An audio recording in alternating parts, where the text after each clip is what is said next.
Welcome to Marvel Vision, a podcast about Marvel, the MCU, and right now, Agatha All Along. I'm Alex.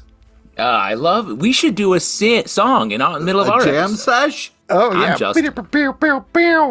I'm Pete. And we are going to be talking about Agatha All Along episode 4. If I can't reach you, let my song teach you. If you haven't watched it on Disney Plus, please do, because we are going to spoil it starting right now. In the episode, Mrs. Hart, a.k.a. Susan Davis, I believe, is dead. Deborah Jo Rupp. Sharon Davis, excuse me. Oh, my God. Put some respect on that classic character's name. I apologize. Come on. Anyway, she's dead, so they summon a new green witch to the Witch's Road. That turns out to be Rio Vidal, Aubrey Plaza. And then they enter the next witch's trial, which is very specifically geared towards Alice Wu Gulliver and a relationship with her mom. We find out what her curse is that's been teased in previous episodes, some sort of fire demon-y thing that's been chasing her around. And her mom's song was all to ward off this curse. Ultimately, they destroy the curse, but Teen ends up in a little trouble. He gets impaled by some glass in the process. They manage to save his life, but we get a big revelation by the end of the episode, which is that Rio tells, I was about to say Catherine Hahn. Maybe she does. I don't know. Maybe she tells her personally. But she tells Agatha Harkness that is not your boy, indicating shutting down potentially one of the big theories about the episode. And we are jamming along to it. Just listen to music. We're music people. Yeah, man. Oh, yeah. Anyway, so that's not Nicholas Scratch, probably, ? We'll probably discuss. But not to keep doing a heat check every episode, but I'm very curious because I watch this. I've been loving the show. I know I've been the most positive about it, but this to me, even with quibbles and qualms, felt like the one where it really hit its rhythm and stride. I was curious if you guys felt the same or if you're still feeling mixed about it.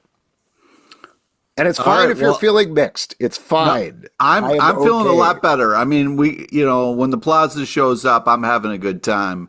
And I'm a sucker for a good fire demon, so yeah, this is definitely a lot of fun. I mean, I miss Sharon. I'm not going to lie, but We all miss Sharon. I believe her name is Susan, but all right. I thought it was Sharon.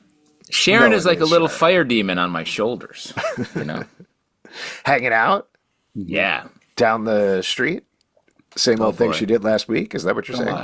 Wow. Well, you're having more fun, Pete. What about you, Justin? Are you having more or less fun? I guess I'm having What's your about fun level? Same amount of fun. I mean, it is. I think Aubrey Plaza brings just such a nice energy to the show. She's fun. She is very. The show comes alive more when she's on screen. Yeah.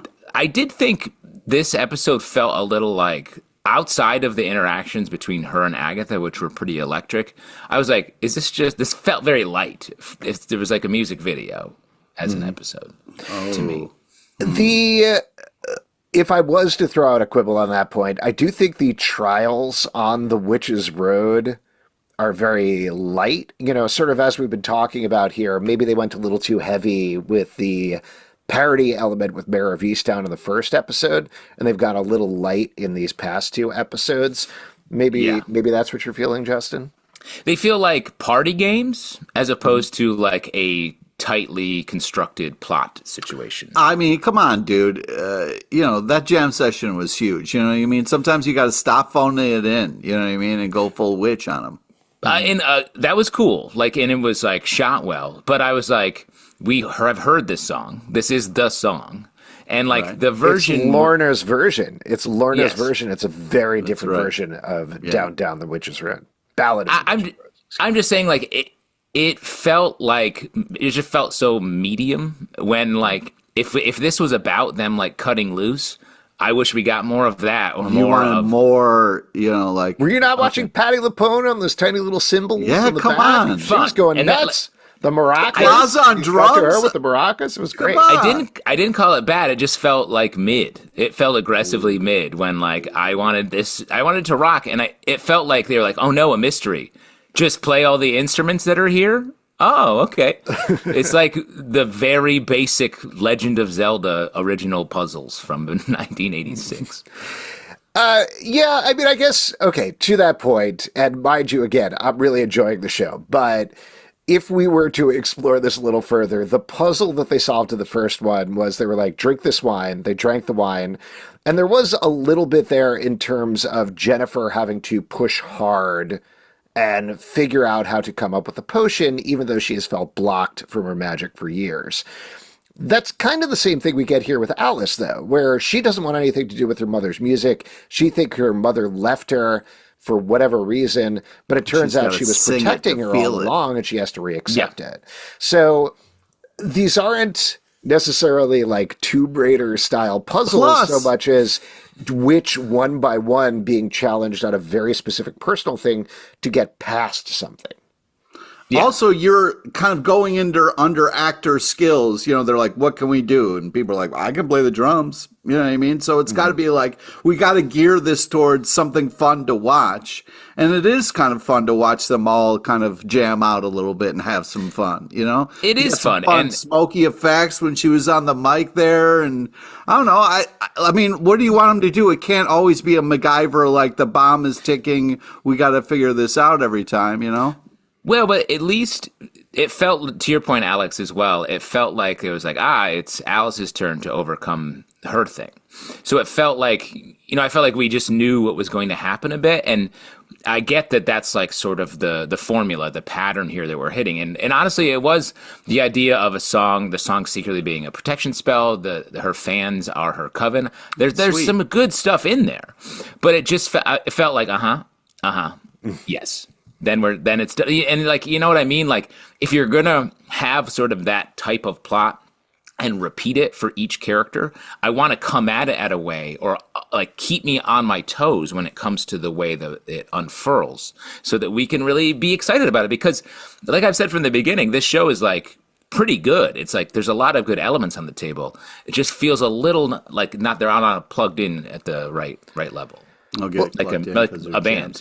Yeah, exactly. Well, here's my supposition at this point, and I have not seen beyond this, so I literally no idea, but based on the fact that like they had water symbol and then they were underwater, and we were focusing on Jennifer Kale, who had to solve stuff with water. Then we had the fire symbol. Potions are water. Potions are water, exactly. Like they're thick water, right? Yeah, like a soup. Sort of a gazpacho. They're cold, so I'd call it more of a gazpacho. I love a hot potion. Do you? Yeah. What's your favorite? Like a lot of times I'll take my medicine and warm it up a little bit. Spray it in. Yeah. Yeah. You spray it in? Yeah. Like I just said, that's how you take. Oh yeah, you want to just take your medicine over and over again the same way? No, I'm shaking it up. Banaka isn't medicine, right? It is for my love life. Oh boy. Oh boy. I assume at this point, Alex, were you saying something before that? I don't know. I think so. I'm honestly not sure. I think we're going to get, not to jump too far ahead out of this episode, but I think just while we're talking about the structure here, we're going to get two more houses, right? We're going to get a Earth house and a Wind house to complete our Avatar set there. Presumably Lilia Calderon. Do you think there'll be a heart one where it's like heart, and I have the heart? There's That's Agatha. Going to potentially, but I assume Lilia is air. I assume we're going to get that maybe next. Earth is Rio, but Rio, as she calls in this episode, is kind of a tourist, so I'm unclear whether we're going to get to that. But I think after that, after we get those four houses, there's going to be some sort of revelation, probably the identity of Teen, because as we're teased in this episode, Agatha's like, the sigil breaks when you don't need it anymore. They're going to find out who he is and find out who he really is. We're going to jump back in time and get a whole same sort of thing they did with Agatha over in WandaVision. So we'll get a format breaking episode there. And then ultimately, I think, go back to the last house, which is probably Agatha's house, which is power or heart or whatever else. So my point being, like, I bring this up just because I think we're going to get this structure, but they're not going to stick with this structure, is what I'm guessing at this point. I do like the kind of house bit, and it was fun to have that one character be like, pass, and walk the other way, and the house was there. I like the witchiness of that. I thought that was pretty kind of a fun moment. Also, on the same witchiness, I like the fact that Jennifer Kale is like, I don't have power. It's blocked by this mystery that we're probably going to find out about very soon in the next couple of episodes, probably before the Agatha Rio stuff and before the teen stuff. And then also Agatha is saying she doesn't have power, but they can still do witch things. Like they summoned Rio to the road. And I think that's an interesting delineation of magic power in the MCU, because we're very used to seeing either like, I have a colored blast and that's what my power is. I'm the red blaster. I'm the purple blaster. Me, I blast orange. And I make spark circles. Yeah. I don't know what you're watching, so but I bringing don't remember that. Well, my point is that like bringing in, being like, oh, we can cast magic, we can cast spells, here's how you cast spells, is very different from what we've seen with Scarlet Witch, with Doctor Strange, and even with Agatha in WandaVision. Yeah, I agree with you. Having it be something that is done and they don't always know if it's going to work or how it's going to work is interesting, and it helps them on their journey of like, we need to figure this out. We don't have it locked in like so many of the other Marvel characters, Alex. Mm-hmm. Also, Alex, how dare you call the Plaza a tourist? All right, she is the Green Witch. That was a great joke and a great line. On top of her just like wandering through the woods, clearly being like, okay, Aubrey, riff and go. Yeah, I love like, I'm covered in nipples. You want to see them? That was hysterical. Great joke. Great joke. That was very fun. All of her lines were fun. Her wandering through the woods, all of their reaction being like, I don't know if I'm terrified of her or I want her number was very good as well. You're like, you're a psycho, and her just smiling and going, yeah, it was just awesome. Yeah. Now, what do we think about, I thought their scene at the end, Agatha and Aubrey's scene and Rio's scene was great. And what do we think? I also thought the bit where she was in love with someone, she is her scar. Yeah. As they're all scared. She was talking about Agatha, guys. I don't know if you picked up on that. She's really interesting. Agatha. Yeah. Huh. No, she said it's a scar. She said it's a scar. A human being is not a scar. No, that's what the whole point of the story was, that she is her scar. Oh, like the lion from The Lion King. Yeah. Yeah, she's my scar. My sort of bad uncle.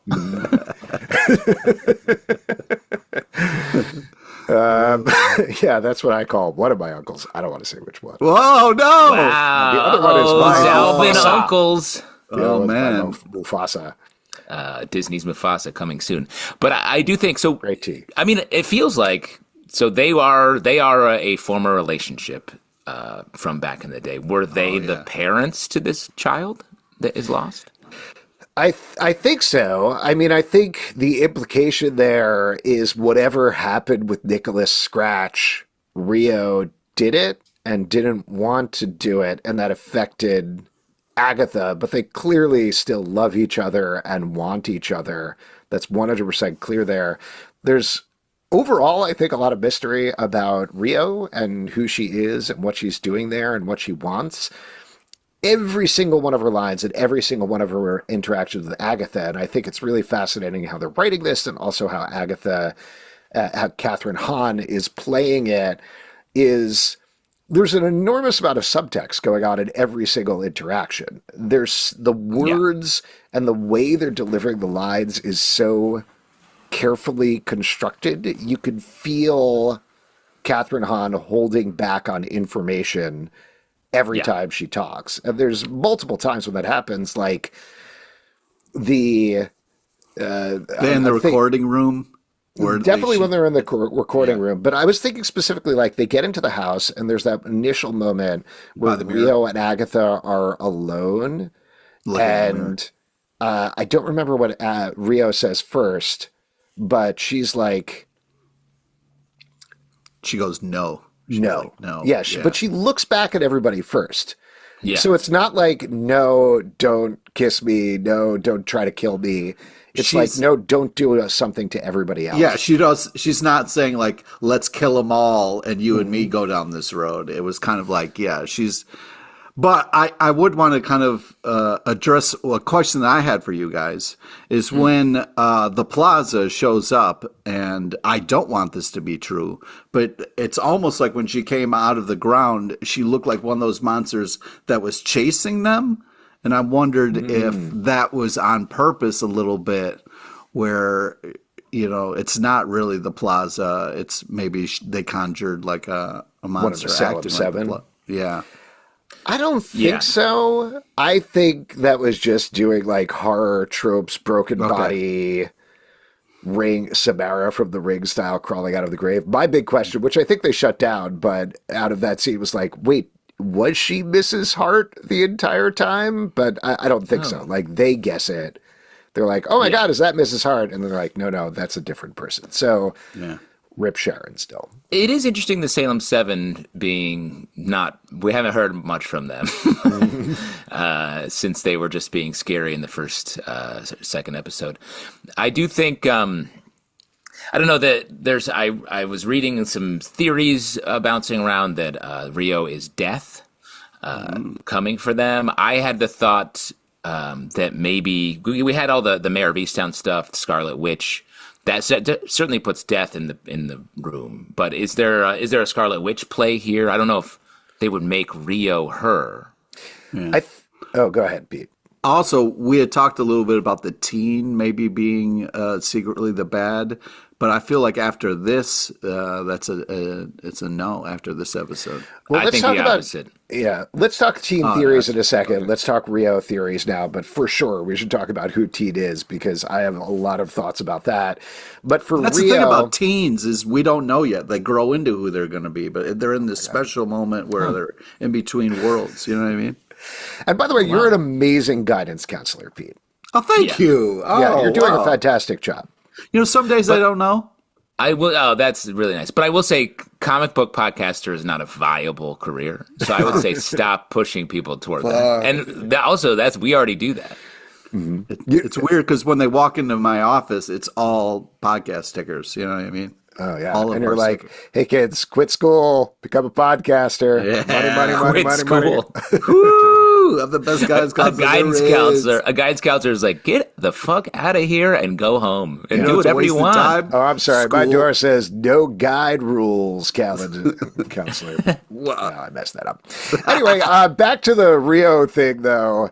Yeah. So I think there's a couple of possibilities after this episode, right? Like, just to talk about the ones that we talked about before, there was a lot of guesses about her being Blackheart, the child of Mephisto. And I think that's potentially still on the table in some fashion, because we know, like, nothing's ever one-to-one from the comic books to the TV or the movies. So she could be that. And I think that fits with a lot of the stuff. Like, she has this line about coming down here, or rather up. And I was like, oh, okay, she's coming up from hell or wherever. Yeah. Okay, there we go, the underworld. So that fits there. She also could be Mephisto, because we've had a mention of don't Mephisto. Say that. That could potentially work as well. Same sort of thing. There's also the line that they have about, like, you get your power and I get my bodies. So again, she's like trying to kill everybody, potentially. Death. I think that ties closest into the death thing. And the thing that really sealed the deal for me on that theory is when Teen is hurt, and I loved Catherine Hahn's acting job here, where she's teary-eyed and terrified that Teen is going to die, everybody's reacting to Agatha being like, wait, are you feeling something for another person? Yeah. Great scene there. And Lelia Calder is like, well, he's young and strong. And she turns to her and says, don't. And then softens and turns to Rio and says, don't, in a begging way. And Rio is clearly surprised. So that, to me, I was like, oh, I don't know how this works. I don't know why she's also a Green Witch, why she's calling herself Rio Vidal. But for sure, she's like, don't take him. You are death. And, I don't want to put words in Justin's mouth here, but I do think the acting is just absolutely phenomenal on this show. It's really impressive, the layers that are... Because I'm a classically trained actor. That's right. Yeah, okay. I did not see how that goes. I didn't want we to haven't done my acting breakdown segment much anymore. Yeah. We'll get to it at the end. But just to jump on what you said a little bit, Alex, the kind of aha moment for me that Rio wasn't really Rio and might be something more sinister is when she showed up and doesn't have the Advil. And that was specifically in the kind of summoning thing. So But that was hysterical when she's like, yeah, not too annoying and also not too political. That was pretty funny. Yeah, that was funny. I was gonna say I like all those theories. The death one tracks, but I'm gonna lean more toward the Blackheart one for me because it dovetails with my teen theory. I think teen is Mephisto. I think somehow the Nick Scratch was taken to hell, and so this is he's coming back to taunt and like and I don't know if he a little bit twist the knife exactly because he does keep leading them when they get to the house. He's always like all of a sudden he's pushing it, got a plan and knows exactly what to do. And I think Agatha sort of knows something's up. You can tell she's emotional, but she's not. I think she knows more than she's letting on, and more than we know now, and more than we would expect the protagonist to know in a situation like this. And she's just waiting for the right time to spring her trap, which will be when Mephisto's also going to spring his trap. I like the interplay between Teen and Rio. It feels familiar. The way Rio looks at him, it's like, fuck you, man, to the teen. And I feel like I think we're going to know that she knows as well. And that if it is Blackheart and Mephisto, that's sort of nice. And it tracks with why Mephisto, if Blackheart and Agatha were together, Mephisto probably wouldn't like that and is getting involved, and that split them apart maybe. And my prediction for the end of the season here is that Rio will sacrifice herself to either bring back Nick Scratch or save Agatha. Oof, well, you're really getting ahead of yourself there. I want to object to the word nice that you used if Mephisto shows up. I'm completely against that. But otherwise, I agree with what you were saying. All because if you think about I'll write your objection down in the book and we can come back. Thank you. I appreciate that. Because when you think about it, Teen is 2 for 2 in the houses. Knows exactly what to do in each house. I mean, come on. There was that's what I mean. Yeah, Teen there was knows a cut the witch's there, road. Right? Like, they cut away from him, and then he's like, oops, I put on this record, even though the one thing, not to touch or do anything. So, oh well. Yeah. Those teens, man, you tell them not to do something. Totes my goats, I would like to say. One quick thing about Teen, Rio, and then I want to get back to Teen, just before I forget, not to step backwards here. But if Rio is death, do you think it's going to be Rio and Agatha as basically the Lady Death Thanos relationship that they never did in the MCU, but translated over to them? That could be cool. Stop pushing your secret love agenda there, but yeah, that could be. I love, man. I love it. But I will say it wouldn't be the same relationship because famously Thanos is always courting death. When in this, it feels like death is almost courting Agatha, or they were together and it just fell apart. Yes, that's fair. To talk about the teen thing, I think everything is on the table at this point, so not discounting your stuff at all, but I want to throw out, similar to yours, a wild multi-part theory of what I think potentially could happen at this point. So, it is not mine? It's different? It's a different multi-part not theory. Not possible. Here we go. So at the end of the episode, as we already talked about, Rio is like, the exact quote is, Agatha, the boy isn't yours. And she's clearly indicating, no, you think this is Nicholas Scratch. This is not Nicholas Scratch. This is somebody else. So I think as an audience, as comic book savvy people, we're still supposed to think this is Billy Kaplan, a.k.a. the resurrected son of the Scarlet Witch, used to be Billy Maximoff, going to be Wiccan, right? Like, I think that's what our comic book brains are supposed to go in that direction. If he's not this one thing, he's potentially this other thing. For the general viewers, I have no idea what they're thinking at this point. But yeah, they wouldn't think about that at all, I would hope. No. I pray they don't. I asked my wife after we watched the episode, like, what are your theories? And she was like, literally nothing. Smart. I have no idea. That's a good woman right there. She's an unbelievable lady. I 100% agree. But she shut your mouth. Here's what I'm going to throw. No, this is like no, nerd. Stop it. I'm trying to enjoy things. Yeah, exactly. Don't ruin this for me.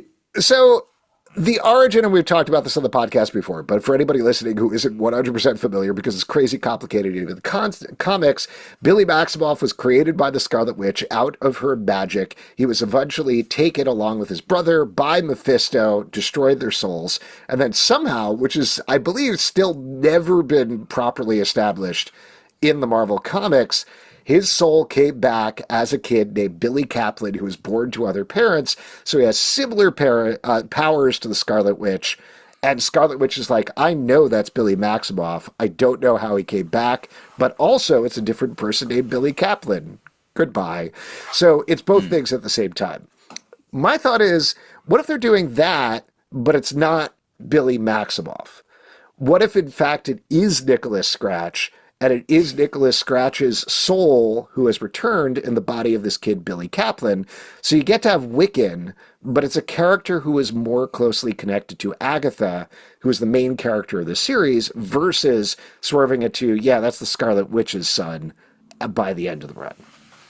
Interesting. So you want me to send that clip to your wife? That you Yeah.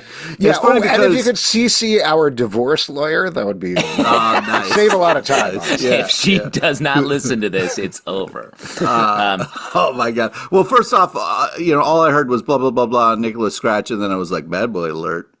But I do think there was a very interesting, because you talk about wording, and there was this thing when the teen wakes up and he's like, surprised that she's worried. And then he says, like, tell me about what happened to your son, or the way it was worded kind of signaled to me that I am not your son, but I'm curious about, how it all went down. So, well, let me throw out one other piece of information just before you do your rebuttal here, Justin, or whatever. Is that a rebuttal? No? I just have some questions. Okay. Well, this is something that a bunch of folks have noticed, and we can actually talk more about this because I have some further theories based off of this. God. The closing credits of the show, when they play the name of the actors, there are images that are associated with their characters. Right. So, like, Sashir Zamata comes up, and there's crystals with... Patti LuPone, there's, I believe, the Wicked Witch of the West, with Agatha, there's the Wicked Witch of the West. So there's stuff like that. With Joe Locke's name, who plays Teen, there is a headline from a newspaper that says, Near Death in Westview. So a potential thing that could have happened is this teen, Billy Kaplan, died, which allowed room for the soul of whoever we think it is, Nicholas Scratch, in my theory, to enter his body without killing the kid or taking him over or doing something bad like wiping him out of existence. I know that's a lot of steps. Yeah, well, and that was what I would say about your theory. It's very complicated. Yeah. And I'm curious if this show would be like, perfect. Let's do this thing that will require a solid 20 minutes to explain. I think it will, though. Like, we got that whole episode of Agatha backstory. I think we're going to get an episode of backstory. I think you're really working hard to connect a lot of dots that the show is not trying to do. Okay. I bet you $1,000 that I'm right. Wow, that's a lot of money that I don't have, so I'm not going to bet that. And I also don't have that money, and I also won't bet that. As we previously established, we're podcasters. Wow, nice. And you're a terrible guidance counselor. I take it back. Come on, man! Slam. My two draft kings just making a non-bet with each other. What I was going to say is that also it does seem strange to me in the larger... And maybe I'm being too bureaucratic about this, but it does seem strange to me to tie Wiccan, a character that they want to be invested in for Young Avengers, to Agatha over Scarlet Witch, a character that we all sort of is in the larger MCU universe, is sort of a bigger player. And we may see more of in the Vision series. Like, I don't think we're done seeing Scarlet Witch, especially I think everyone is pretty down about the way she just became a villain and then was killed. So I do think there wants to be a redemption there. That's why I feel like there's a chance we see her at the end of this series in a post-credit situation. So maybe. All of it is to say big maybes on all of this. Yeah, for sure. And I just want to remind you in terms of like the overall plan and setting up the Young Avengers, just a reminder about She-Hulk when Bruce Banner showed up and he's like, by the way, this is my son Scar. He has a weird haircut and says nothing. And they were like, sounds good. And then moved on. So, there's a mixed So you're saying that the Plaza's Scar is the actual Scar? Oh, maybe. Maybe she's talking about Scar, son of Guys, Hulk. that's a theory. That's a fan theory. No, I'm sold. Pete just sold me on that theory. She is my Scar. Yeah. How will we ever prove it? Just listening? Okay. Wait, I do want to say that one other thing about the credits, though, which really. Before you do that, Yeah. Pete's murder board is no red lines. It's literally just a point, one pin. Play me. It says play me. Check the episode. It's much simpler. It's a much better way of living life, to be honest. Just a board. The end credits, as I was just saying, they play everybody's names over images. There are 2 spots in the end credits where there are no names. There are just images, and I should have checked this beforehand. The only one that I remember is there's a map of Westview with an upside-down pentagram and no name, no actor name over that. And then there's another blank image before the end of the credits. My thought is the upside-down pentagram over Westview is 100% Elizabeth Olsen. They are reserving that spot for her before the end of the season. The other one, Pete's not going to like this theory, but I think whoever is playing Mephisto is probably in that spot. And I think we all agree it's definitely Al Pacino, right? Oh man! Track his movements. You would lose it if it was Pacino. He's only getting more in the prime of his life. So the longer, yeah, he's bound to have another baby here one of these days. So he's got to pay those bills. Maybe live in the finale of Agatha. I guess we'll see what happens. I gotta go. I got another baby. Other than Elizabeth Olsen and whoever is playing Mephisto showing up, who else potentially could be in that reserve space, if that is correct? I mean, the only other one I would put because I think Teen could just be Mephisto. Maybe we don't get another person playing, rather than like a big 80-plus-year-old adult playing the same part. What's next? Are we going to see Vision here? If we see Scarlet Witch, do we see Vision? I don't think we see Vision unless it is a post-credits teeing up his show, potentially. The other ones that we could see is Billy's parents or something like that, potentially. Selfishly, I would just want to see Wong, just Pete. because I think it would be awesome. Wong? Yeah, that's Wong. It could be Wong. He's mystical. Wongers. Madison could show up again. You love her, Pete. The 2 of them together are magic. Come on, man. I mean, I will say she definitely had the best joke when she was spelling her name on the stand in all of She-Hulk, I believe. Yeah. What else about the episode? Any other things that folks liked? I will throw out there, I think they could have gone farther with this per our parody discussion, but the whole 70s style filming, the split screens, the quick, I'm forgetting what the technique is called, but like the very kung fu style camera where it's like zooming into people really quickly. I thought that was very fun. I enjoyed all that stuff. And I enjoyed the demon. I believe it was designed by Greg Nicotero, who does effects for The Walking Dead, and he does a good job as usual. Yeah, it kind of reminded me of a little Dusk Till Dawn type of stuff.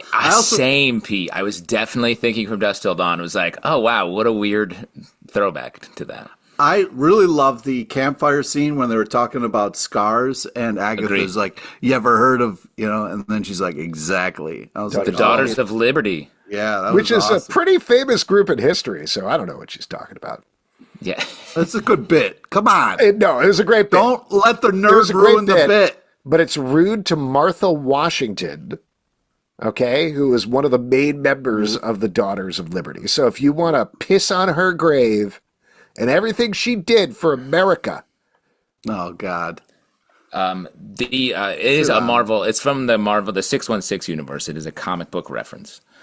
No. She's actually, okay, so just to lay it out there, in Ta-Nehisi Coates' run on Captain America, he introduced this group called the Daughters of Liberty, which was a supergroup. Spider-Woman was in it. Peggy Carter was the leader. Black Widow was in it. Basically, every female hero was part of this loose Confederate society of heroes, and they helped out Captain America when he got in kind of a jam. But Ta-Nehisi Coates jumped back in time to tie them back to the original Daughters of Liberty, which was Martha Washington, Ben Franklin's daughter, and a couple other folks. And they were a counterpart to the Sons of Liberty, where the Sons of Liberty were more physically active. The Daughters of Liberty led things like they came up with the idea for the Boston Tea Party, for example, and they would spend a lot of time knitting textiles so they didn't have to buy taxed textiles from the British. So to try to... Textiles, if you will, exactly. And they created... Liberty tea is what they called it instead of the British tea, which is a bummer. They should have called it Liberty. So they messed up. And that's just leaves they found on the ground. They did a lot. Tea. Yeah, exactly. It was like maple leaves, so it had like a light taste of maple to it. I think they talked about it, Alex, like freedom. And they were like, "No, it's too on the nose, Liberty." You know what I mean? Let's do it. Let's separate it. Yeah. Martha Washington was like, quick pitch sesh for the name. Yeah, exactly. Yeah, she was sort of the Don Draper of the group, I believe, famously. I did want to say I also like some of the shots were well done in this. And in general, the idea, we talked about this for a second, that Lorna's version of the song was a protection spell. And a song, it can also be a curse because you just can't escape it. You're always hearing it, you know? Also, I liked Jen's thing of like, Agatha's like, oh, you're just going to live in that circle? And she's like, maybe, I mean, she's being smart, like she was the first one to be like, draw a circle around me quick. Like, I don't want to be next. And unfortunately she was, so.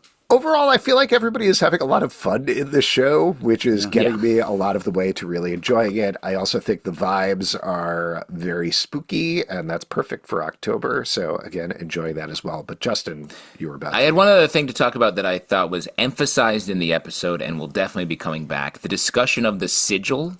Yeah. Agatha goes way out of her way to define what a sigil is. The dialogue is, did you put a sigil on me? They only go away once they're not needed. So I think just setting up that the sigil on Teen will be released eventually, but sigils also bounce back on the witch who cast them. Yeah, it's an interesting line there, right? And I thought that's interesting because it makes it seem like Agatha is the one who cast the sigil. I think she's not, just because she had that moment of like, I guess I wouldn't know.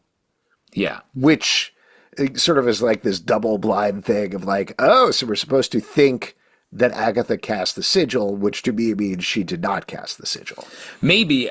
I thought of that, but it's such word salady made there. Mm-hmm. And it's been established that the sigil is working on her and she wants to know the answer.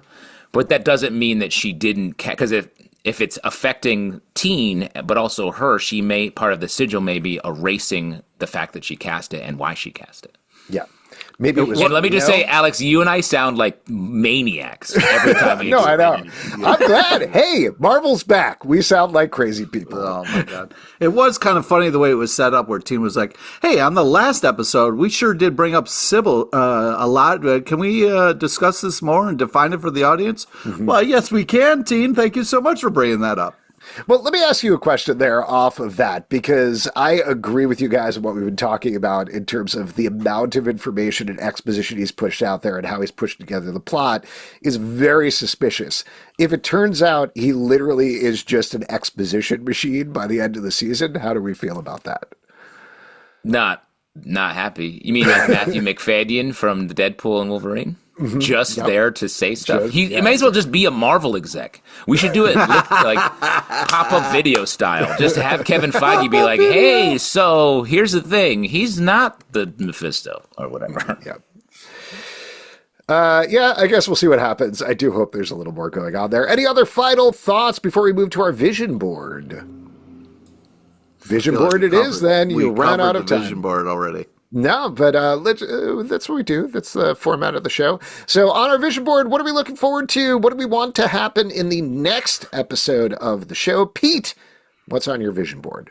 Well, it would be fun if the next house, if it is wind, we're doing maybe some like high wire kung fu kind of style action. You know what I mean? The next house is just a dojo and it's Matrix style where they all learn kung fu and fight each other. Wow, that would be. I would put. I'm the draft king because I'll put any dollar amount that's not going to happen. Not to yuck your yum board, yuck your charcuterie board here. I was going to say, I think Patti LuPone's episode is next, Wind. I think we've got some nice stuff with her here where she's sort of hearing the future or like it's coming out of her mouth ahead of time, which I thought was cool. So we're going to get some time displacement or some kind of a puzzle with them having to put together things happening at different times is my prediction. Ooh. Yeah, I totally agree with that. That was going to be the thing I was going to call out in particular. That's exactly what you were going to say. That's what I say too. Yeah. I like his answer. Yeah, what he said. Yeah, that's what I was thinking. Yeah. That's what you keep saying about Pete's scar theory. Yeah. No, she's talking about a lion. I am 100% convinced. Absolutely. Nice. This is a very obscure reference, and I'm sure you guys haven't seen this, but just in case, did you ever watch Castle Rock, the show that was on Hulu, that was based on all of Stephen King novels and brought them together? There was this incredible episode with Sissy Spacek where she's suffering from dementia over the course of the show, and she keeps shouting out things, and you're like, oh my God, this is so sad, how she can't hold it together, she doesn't know how to relate to people, she keeps getting like lost in her own thoughts. And I believe it's the 7th episode of the series, and if I remember, it's titled The Queen. It is phenomenal. You find out she's become unstuck in time, and that what she has been doing the entire time is calling out things in the wrong order, and everything comes together. Everything snaps. Does that mean we have to go back and watch the whole show again to make sense of what she was saying? Well, if they go that route, I mean, I'm not saying they're going to rip it off, but like it wasn't the first time somebody had done that. I think that trope has been used before. It's been done in comics, that's for sure. Slaughterhouse 5, Kurt Vonnegut on Billy Pilgrim got unstuck in time. So if they do something like that, I think we'll start to see some connection there. There might be flashbacks or whatever, but I have full confidence they're going to bring it together in that way and give it the show no slight to it, but is not particularly subtle about absolutely anything. Teen will be like, oh, she's unstuck in time, and all these things that she said previously are things that she's saying now and are happening to us. I put it together for you. So just to pivot off of that, I think that's what I'm looking forward to happening in the next episode. We'll see how that actually pans out. And if you would like to support the show and all the shows we do, patreon.com/Comic Book Club. Also, we do a live show every Tuesday night at 7 p.m. to Facebook. Sure do. YouTube. Come hang out. We would love to chat with you about Agatha All Along. Apple, Spotify, Android, or the app of your choice to subscribe, listen, and follow the show at Comic Book Live on Twitter/X, Comic Book Club Live on TikTok and Instagram, comicbookclublive.com for this podcast and many more. Until next time, stay marvelous. Now it's time for Justin's Acting Corner, where we explore a couple sections of Delete. Click.